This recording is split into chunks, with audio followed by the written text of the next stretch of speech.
Colleen and the Leprechaun, written by Ellen Forrest, illustrated by David Cockcroft.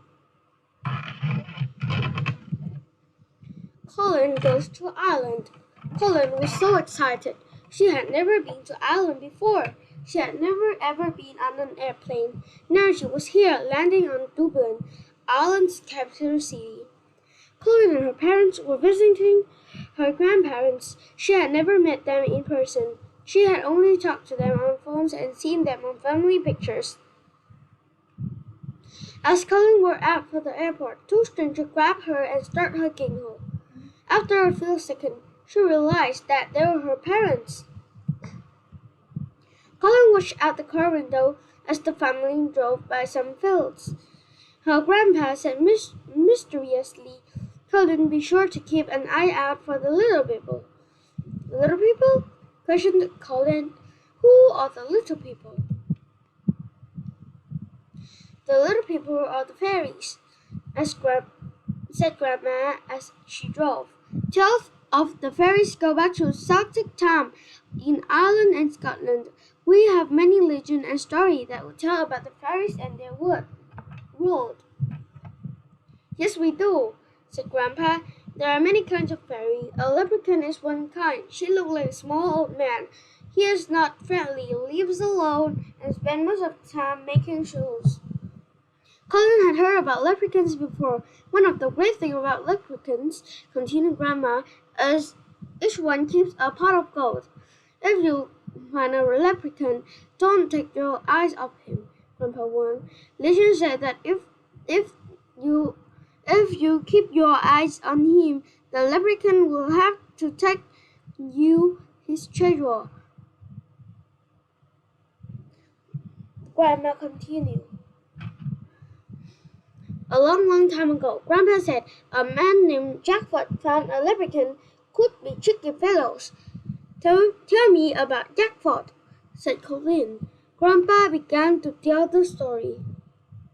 Jackpot and the Leprechaun. Jackpot was walking along the road when he heard a sound of hedgerow.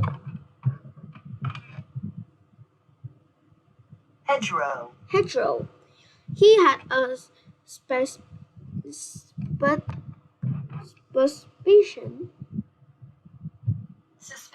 suspicion about what would noise might be and started to very excited. He peeked over the hedge and saw that his suspicion was true.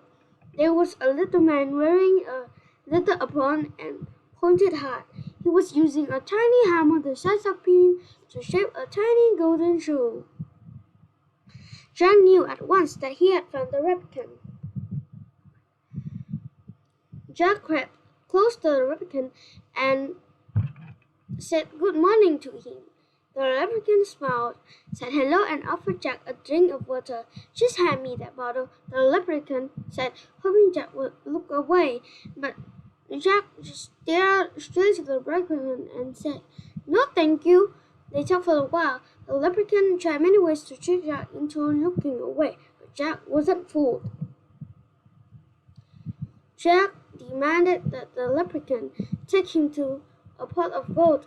Finally, the leprechaun gave up trying to trick Jack and took him to a field of dandelions. He showed Jack a flower the treasure was buried under, but Jack did not have a shovel. He used one of his socks to cover the dandelion and mark the spot. Then Jack went home to get a shovel. When Jack came back, every dandelion in the field had sock on it, and he never did find the sock that marked and buried the pot of gold. Jack carried the sock home and told his wife what happened. She said that at least he would not need new socks for a while. Then they both started laughing. Colleen and her parents started laughing too. "Imagine a field full of socks!" exclaimed Colleen. "What a funny story!" Colleen could see that she liked learning about Ireland from her visit, and this would be a great visit.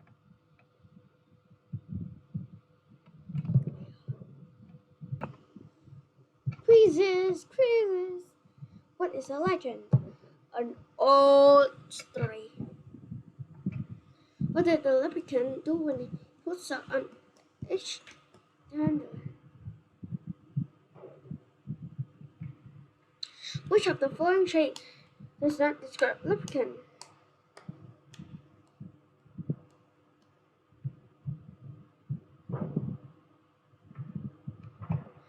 How did Jack feel when he saw the leprechaun?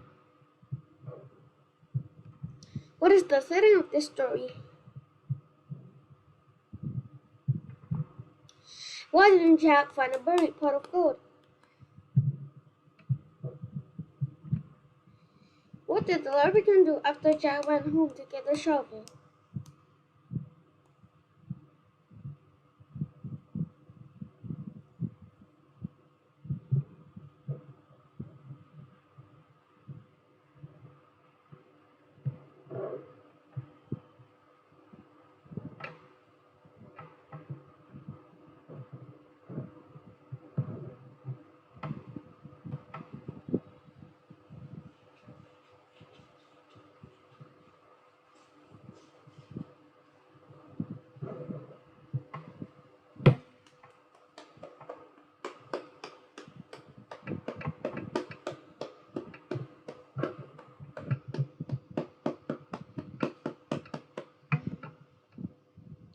You're amazing.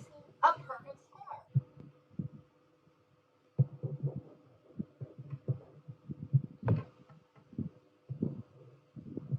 Welcome to Sentence Unscramble. Classic Unscramble. Welcome to Classic Sentence Unscramble. Drop the words into the box in the same column where the phrase is the sentence. If you go to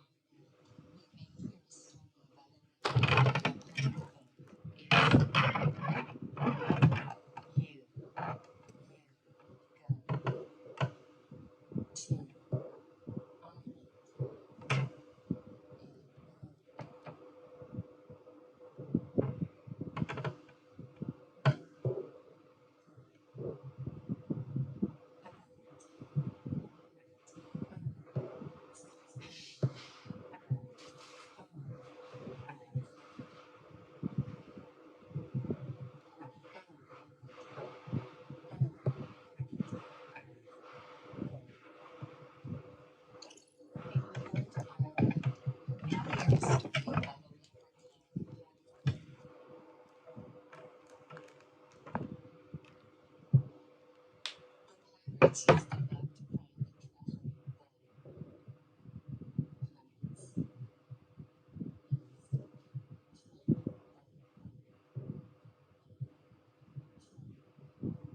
about an